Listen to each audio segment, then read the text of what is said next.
Thank you, Colin. Thank you. Okay. Well, for lack of a better title anyway, this is a very American presentation about a very American, German-American in Germany, also startup stuff, by me. So, I want to begin by taking it back about 6 months-ish to January 17th, 2014. On January 17th, 2014, I made a decision. I made a very dangerous decision. I made a disruptive decision.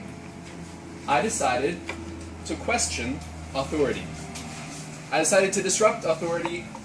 I decided to question the management in my company on a decision. I was convinced that I was right. They were convinced that they were right, and I stood firm and I said, this is a bad idea. I'm going to disrupt this chain of command. And on the evening of January 17th, 2014, I got my termination papers. And my marching orders, goodbye. And I thought to myself, as I drove home that night, those entrepreneurs that talk about disruption, they make it sound so easy on the internet and so easy on TV. Now I can try to do it, and now I lost my job. Well, I was surprised, I was shocked, but I wasn't really all that sad, because the wheels in my head were spinning.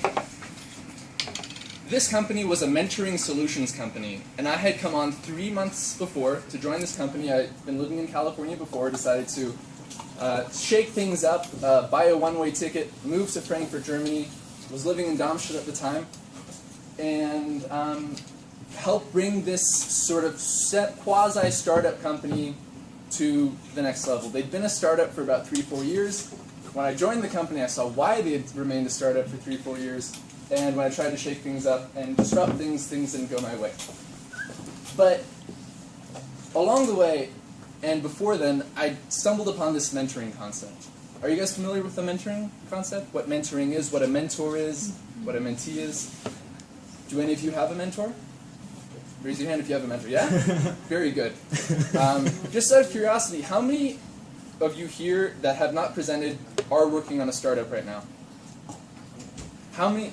Well, cool. Okay. How many of you guys haven't started a startup, but you're thinking about it? You've got maybe a couple ideas. Okay, cool. Awesome, awesome. Always good to know. I guess I was a little late in that. Okay, so.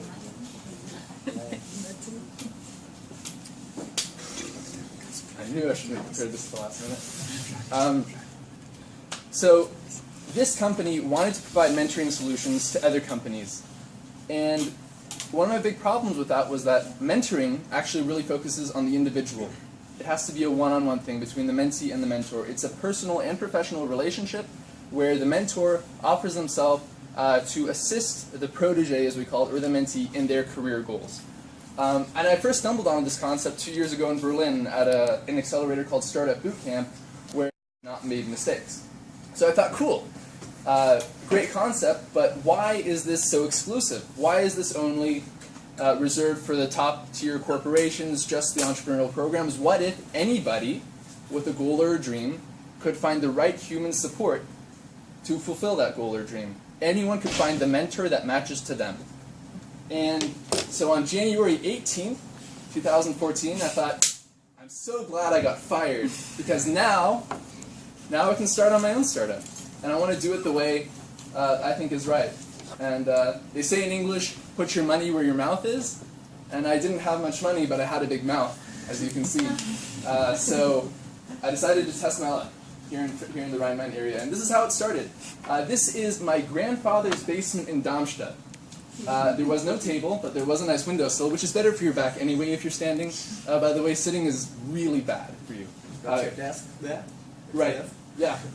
So just a little quick background on me. I guess I should go back one slide.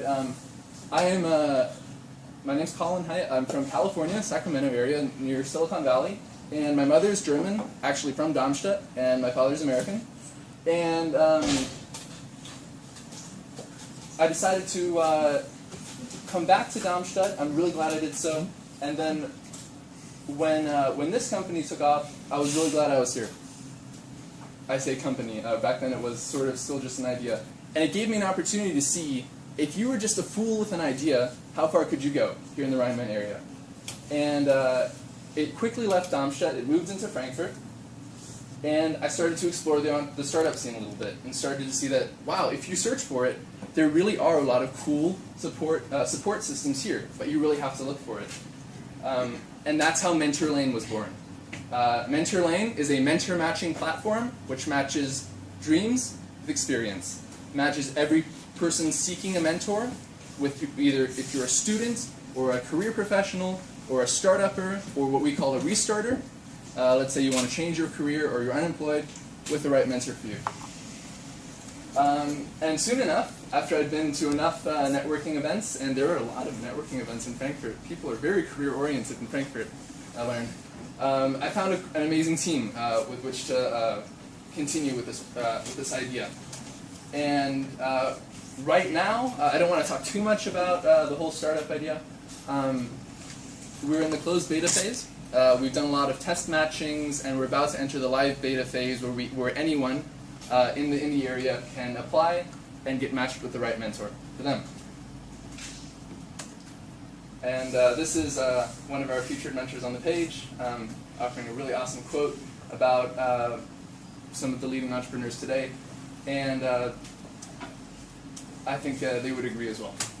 So, Pascal asked me to answer the question, why move to Germany to launch a startup? For me, I didn't move to Germany to launch a startup, but I was in Germany when I launched. But why Germany? I say, why not? I get the question so often. Why, Colin? Why would you ever leave California and come to Germany to launch your startup? And I say again, why not? California is broke, poorly managed, and has a terrible immigration system. The United States in general does. Germany has some of the most educated populace in the world, a highly international one at that, a pretty awesome structure, which we can talk a little bit later about how that bodes with disruption and entrepreneurship, and is probably the leading economic power in the world right now. So this is very refreshing, I think, that if you're a fool with an idea and you've got enough guts to go for it, and the brains as well, as obviously we have enough of them in this room, wish I had some of that, then you can do it. And you just have to be hungry enough to go search for it, even in Frankfurt. So, and I say even in Frankfurt kind of in a sarcastic way, because people don't really recognize the Rhine-Main area as a great place to found. A lot of entrepreneurs will go to Berlin, they'll go to London, they'll go to Silicon Valley if they get in, because they see that as the hot spot. And so far, the Rhine-Main area hasn't really been advertised as a great place to found. But did you know that the Rhine-Main area has the second highest amount of foundings in Germany? Or I think that's just Frankfurt. It's just not advertised. People just don't know about it because it's all under the surface. You could live in Frankfurt for 5 years and have no idea. So that's all slowly changing. When you start to look around what's happening, events like this, courtesy of TU Darmstadt, the Social Impact Lab just being founded in Frankfurt. With the our startup is part of the so-called Unibator. It's an incubator of the Goethe-Universität Frankfurt, and there's a lot happening. There's a lot just being born right now, so it's a very exciting time to be a founder at the moment. And there was a pitch day. I love this moment. There's a pitch day for the Unibator, and there was the jury that came. All these older guys, from the university, didn't really understand much about, founding these days, and I think they were called Gutachter. I don't know what that is in English, actually. And so there was this older guy, and he was a bit critical of the startup, saying, well, I don't understand why we're investing all this money into these people who just want to make more money, and it's filthy capitalism, and how is this good for academia and education for the students when it's just people that go into profit for themselves? And Daniel, colleague at the Unibator, founder of Room Hero, a really cool startup you should check out, to me had the perfect response. He got up and said, listen, it's not so much that the startups profit from the university or the region, It's really the region and the university that profits from the startups that are created. I thought it was brilliant. And we need those kinds of role models as well. We need those kinds of mentors, those kinds of examples for new foundings to happen.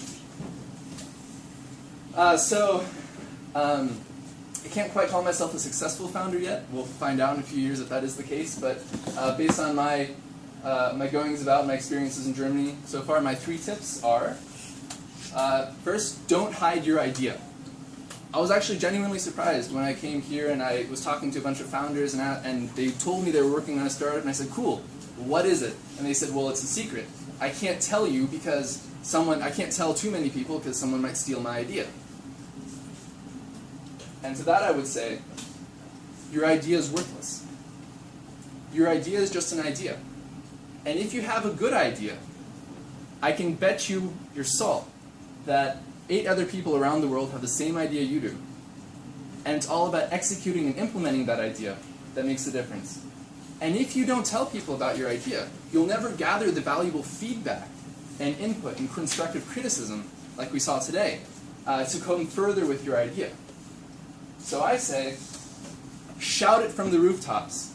Tell everyone you can. Tell your grandmother about your idea. That's actually a very good test, by the way, the grandmother test, the Oma test. Seriously, and I would actually recommend that to some of the startups in here. If you can explain your startup in such a way that your grandmother will understand, you never have a problem pitching again. Thing 2, be persistent. Persistence, I would say, and Alex Farset from Startup Bootcamp says the same thing, is the #1 quality that separates the successful founders from the unsuccessful founders. Your first product idea might not really work. You can pivot it, you can duck, you can gather feedback, say, okay, that might not have been the best idea, I'll try this. If you just keep at it, and you have an open mind, eventually it'll work. It probably even won't work out the first couple times. And that's why it's good to be failing positively. 3, okay. Now this runs contrary to a lot of things I've said, and also my presentation, but seriously, be careful about advice. Be careful about the advice I give you too. Why? Every single bit of advice that you gather is a morsel being taken away from your individuality, from the hunches that you have that really go back to the gut. If you listen to everyone's advice and take everyone's advice, you're going to be going around in a circle. The best advice I ever got from someone when I was making a really key decision in my life was, I'm not going to give you any advice. I refuse to do it. I don't want to lean you one way or the other.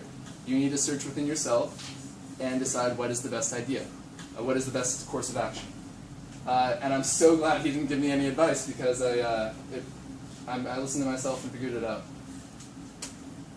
And finally, I knew I shouldn't have put this much text on the slide, but I did.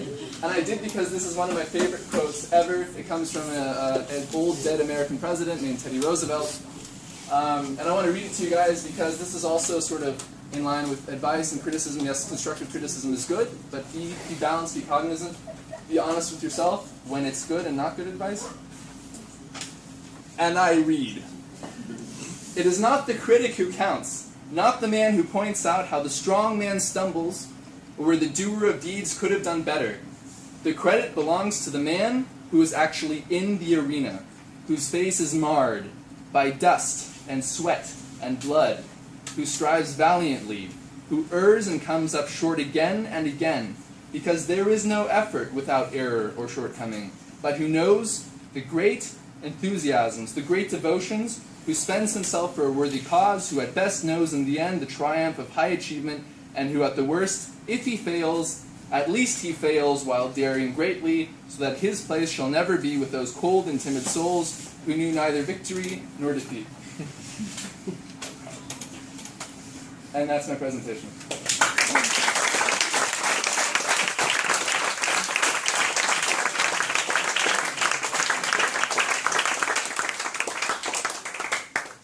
I'm on Facebook, Twitter, Google+, YouTube, Flickr, Instagram, and Tinder. So if you want to reach me, I'm not too hard to find. Also, that was only supposed to be 15 minutes. Most of this was actually supposed to be getting your questions, so please ask me questions, because, yeah.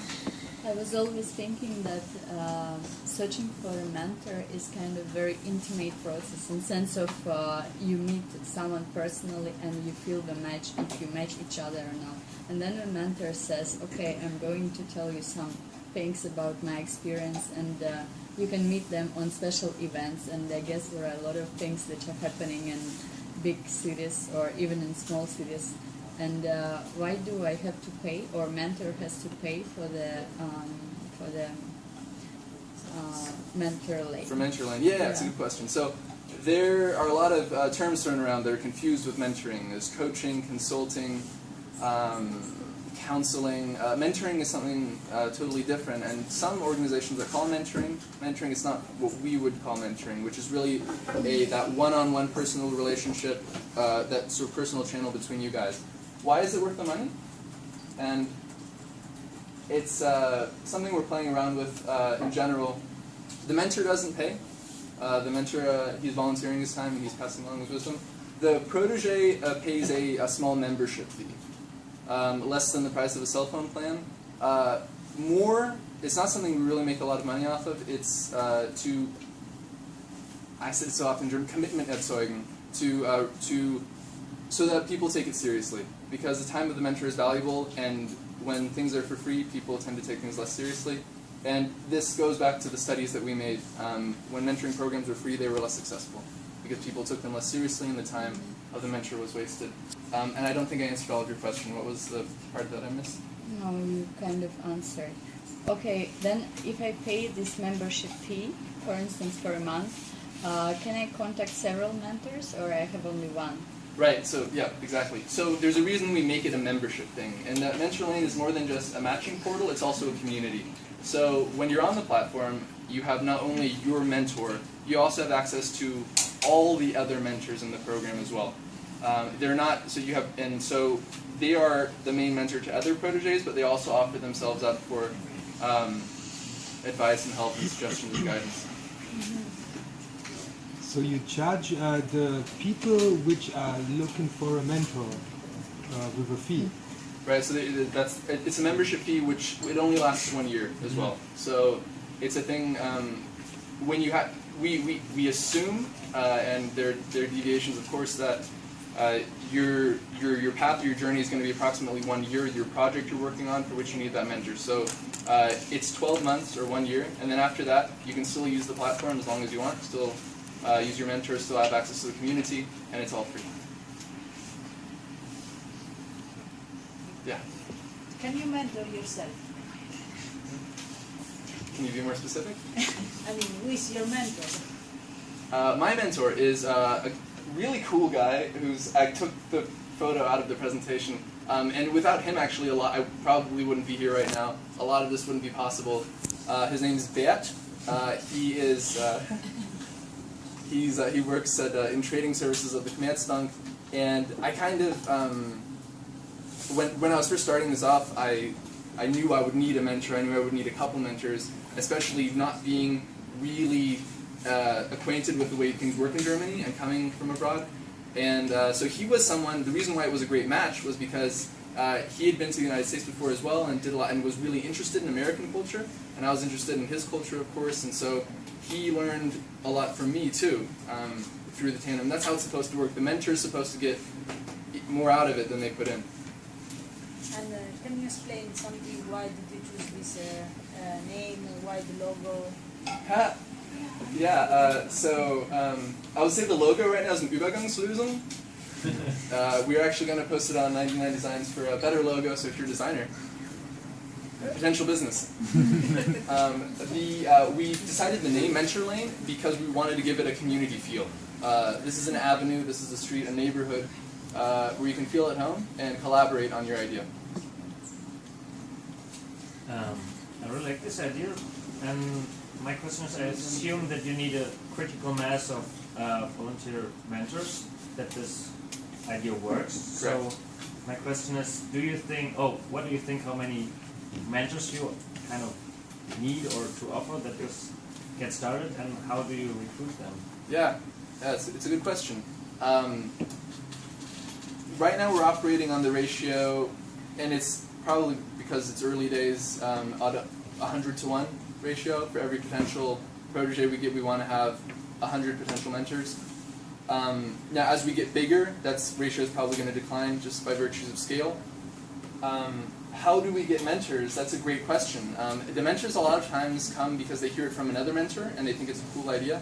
Just by talking about it, things like this, people have come up to me and said, yeah, I want to be a mentor. I think that's pretty cool. I think I'd learn a lot by being a mentor.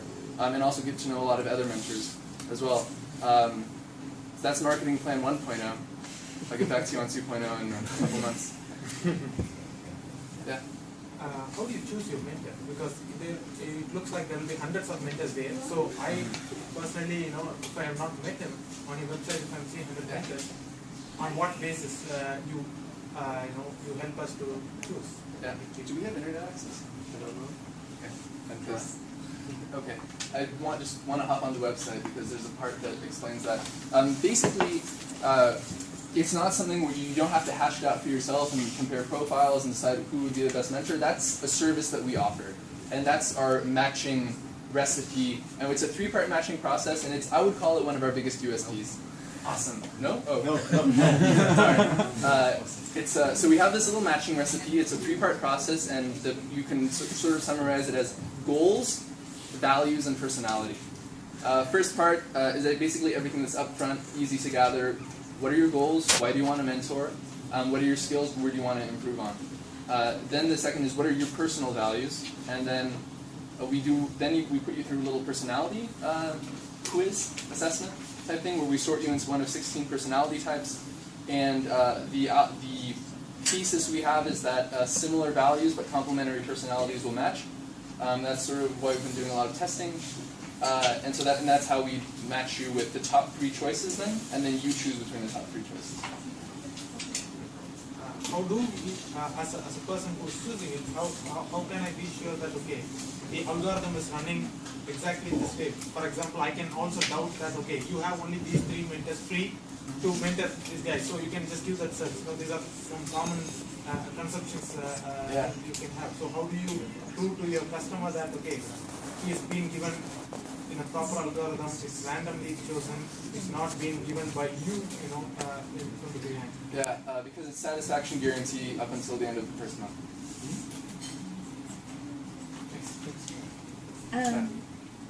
Final question. Okay. Okay. Well, basically, what you're trying to do is knowledge sharing, right? Yeah. So I wonder if it's in the context of a mentor, in the concept of a mentor and a student, or so to say, it's an interaction that's only there at that moment, and it's not that other people can benefit from it. Is there a way you can incorporate that some experience and tips and advices can be used by others too? Then it's just only connecting those people and send them out, and not giving the capability or the ability for others to benefit from it too? Yeah, no, that's a really good question, and I really like the word you use, knowledge sharing, because the point of the second phase of this, which is the community, is to create a knowledge base, where, you have basically all the tool makers, which are the mentors and the proteges, collaborating on those ideas, and that's a place where the knowledge can not only be shared en masse, but also saved, and that knowledge base enriches over time. So people need to add a kind of blog thing or their experience, or how do you see it? I see it being, by virtue of necessity, very different from the other social gossip networks, like the ones that rhyme with Wake Book. We don't want it to be just another odd social network. We want it to really be an accelerator for personal development, a knowledge base. So we call it Network Square, and on Network Square, you can collaborate on ideas, give feedback. You have the opportunity to make your own blog. You can chat in any language. There's a little comment chat feature which lets you immediately translate, so distance and borders are less of an option. And it's really what the community makes of it. I don't think that really answers your question. But, no, I just was wondering. I wouldn't start reading all the blogs for other people's, but I do want to benefit maybe from advices that other people got, right? Right. So there are two aspects to the community platforms we have. There's a platform, there's a one-on-one platform which we call the progress platform, which is just you and your mentor, and you set milestones, set tasks, give feedback and advice, and then there is then the open community, and there are a lot of opportunities for ping pong back and forth. So it's a good question. Just because we haven't launched the live beta yet, I can't answer it. But again, a couple months. Yes. Yeah. How will you evaluate mentors? I mean, they just come to the website and get an account, and then they start mentoring. And for instance, if this guy doesn't have any more time, he just skip, and you kind of don't have anything to sell anymore. I didn't catch the last part. You sell mentors, right? No, so, we connect people. We well, don't sell mentors. I mean, it's like the product, the knowledge from mentors that you give. And so if they don't follow their commitment to spend enough time with the person, with a trainee or someone who's mentored. In the beginning, we do have a gateway, so you can't just immediately go through the matching system and offer yourself up. You have to go through the first gateway, which is you submit your basic information, your resume, your LinkedIn or Xing profile. We have a chat quickly over Skype or telephone, and that usually nails the first part pretty quickly, pretty well. It's amazing how much information you can find out about people these days, and also references as well. And then the matching system takes care of a lot because it really pinpoints it down to a person-by-person basis. Yes. And is there any minimum commitment required on part of the mentor, like meet every month, and also what's the how do you pay? Do you pay per month? Or because it seems like a lot of how much money would you have to come up front to pay per year? Yeah, so actually this is something you guys can give me feedback on. The student price is 19 euros per month, or you can do something like 190 flat per year as a discount there, and for startups it's 25 euros per month. And so just another thing on that, like if I signed up for a month, now I have the contact details of my mentor, we've met a few times, got on really well, what's stopping me cancelling my account for that? You've got to have a person before, it's still Yeah, it'd be the same as a cell phone plan, right? So you, by virtue of the agreement you make, you can't just opt out of your cell phone plan. You still have to pay for that at the end of the year and your 2 years. Of course, you can be really difficult and freeze your account so that your mentor lane can't access it. But and that's a risk. It's definitely a risk. But it's something we want to test out in this proof of concept phase, and I think people are, maybe I'm naive, I think people that do seek mentors are pretty good people.